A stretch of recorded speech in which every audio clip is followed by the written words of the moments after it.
Hi hello வணக்கம் welcome back to dream hall channel. இன்னைக்கு வந்து பார்த்தீங்கன்னா ஃபேஸுக்கு நம்ம பண்ணக்கூடிய மேக்கப் அப்படின்றது வெறும் பேஸாக தான் இருக்கும். ஏன்னா நம்ம ஃபேஸை மட்டுமே நம்ம வந்து ஈவனாக வச்சுக்க மோஸ்ட்லி நம்ம வந்து ட்ரை பண்ணுவோம், ஓகேங்களா?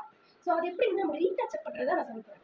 ஃபார் எக்ஸாம்பிள் நான் இப்போ இதில் வந்து நான் ஃபவுண்டேஷன் கன்சீலர் எல்லாமே போட்டுட்டு நான் மார்னிங் வந்து ஒரு 10:30 மணிக்கு வந்து எங்களுக்கு நான் கொஞ்சம் வந்து நாங்கள் ட்ராவல் பண்ணி வெளியில் போகிறோம், ஓகேங்களா?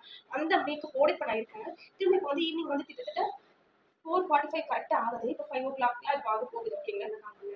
இப்போ நான் எப்படி அதே மேக்கப்பை ஜஸ்ட் நான் வந்து எப்படி நான் ரீடச்சப் பண்ணுறேன் அப்படின்றத நான் காட்டுறேன், ஓகேங்களா? இது ஒரு மேக்கப்பா அப்படிங்கிறது நம்ம மாதிரி பிகினஸாக இருக்கவங்களுக்கு இதுதான் அந்த மேக்கப், ஓகேங்களா?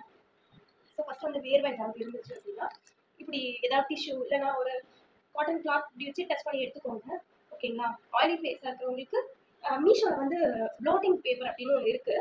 அது நீங்கள் இப்படி டச் பண்ணி எடுத்தீங்கன்னா அந்த ஆயில் ஃபுல்லாக அப்சர்வ் பண்ணிக்கோங்க, ஓகேங்களா? ஸோ ஓகே, எனக்கு அந்த டவல் மட்டும் எடுத்து தெரியாது, வாஷ் பண்ணிக்கலாம். இப்போ வந்து இது மாதிரி நம்ம ஒரு கிளாத் வச்சு பிளாட் பண்ணி நம்ம எடுத்துக்கலாம். ஏன்னா எக்ஸஸா ஏதாவது ஆயில் இல்லைன்னா வந்து ஏதாவது இந்த வேர் வருதுன்னா அப்சர்வ் பண்ணிக்கோ, ஓகேங்களா? ஸோ இது மாதிரி நம்ம ஏதாவது லூஸ் பவுடர் எடுத்துக்கலாம். நீங்கள் டிரான்ஸ்லூசன் பவுடர் எடுத்துக்கிறீங்கனாலும் ஓகே. ஆனால் நம்ம ஆல்ரெடி ஃபவுண்டேஷன்ஸ் எல்லாமே போட்டிருக்கோம் இல்லையா?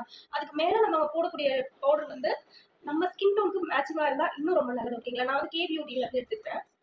லைட்டாக என்ன பண்ணுவேன்னா லைட்டாக இந்த கண்ணுக்கு கீழே அப்புறம் என்ன பண்ணுறதா இந்த உதட்டை சுற்றி அதுக்கப்புறம் நான் என்னோட ஐப்ரோ மேலெல்லாம் தொட போகிறதே கிடையாது. ஏன்னா நான் ஆல்ரெடி ஐப்ரோ எல்லாம் போட்டிருக்கேன். ஐப்ரோ போட்டு வச்சு நான் மார்னிங் செட் பண்ணதோட சரி. அதே மாதிரி கண்ணுக்கு மேலேயும் போட போகிறது இல்லை. ஏன்னா கண்ணுக்கு மேலே வந்து லைனர் வந்து போட்டிருக்கேன் இல்லையா? அது ஆல்ரெடி அந்த விங்ஸ் வந்து கலையாம தான் இருக்குது, ஓகேங்களா? ஸோ அதனால அது மேலே போட போகிறதே இல்லை. ஸோ இது மாதிரி நான் வந்து ரீடச்சப் வந்து நார்மல் ஒரு லூஸ் பவுடர் வச்சு நான் பண்ணிக்கிறேன். அப்புறம் கழுத்துக்கு போட்டுக்கணும், ஓகேங்களா? அதே மாதிரி சேம் கார்டுக்கு போட்டுட்டு இது மேலே இது மாதிரி ஒரு கோல் பென்சில் எடுத்துக்க போகிறேன். இல்லைன்னா ஏதாவது ஒரு காஜல் பென்சில் இருந்தாலும் பரவாயில்ல. நான் ஆல்ரெடி மார்னிங் வச்சிருந்தேன், ஓகேங்களா? ஆனால் அது இப்போ நல்லா வந்து கலைஞ்சிருச்சு. ஸோ திரும்ப வந்து ரீடச்சப் வந்து காஜல் மட்டும் வச்சுக்கிறேன்.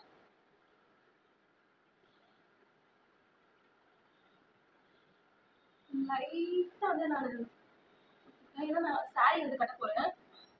ஸோ வந்து கொஞ்சம் இன்டென்ஸாக தெரிஞ்சு நல்லா இருக்கும் அப்படின்றதுக்காக காதல் மட்டும் வச்சுட்டேன், ஓகேங்களா? அப்புறம் போட்டு வச்சுக்கலாம். இப்போ என்ன பண்ண போறோம்னா டிரான்சிஸ்ல இப்போ நம்ம சாரி கட்ட போறோம். சூப்பர்ல ஃபைனலாக இந்த சாரியும் வேர் பண்ணி முடிச்சாச்சு. குட்டி டச்சப்போட இந்த எப்படி சொல்றது கெட்டடி லிப்னே சொல்லலாம், ஒரு மினி கெட்டடி லிப், ஓகே? இது ஏன் இப்போ நான் இருக்கிறதுனா ஃபர்ஸ்ட் டைமா யாரும் இல்லாம மீன்ஸ் அதாவது என்னோட ஹஸ்பண்ட் இல்லாம இல்லை எங்க வீட்டில் யாரையும் இல்லாம நான் என்னோட 2 பசங்களை கூட்டிட்டு ஃபர்ஸ்ட் டைமா ஒரு தனியாக ஒரு ஃபங்க்ஷன் வந்து அட்டன்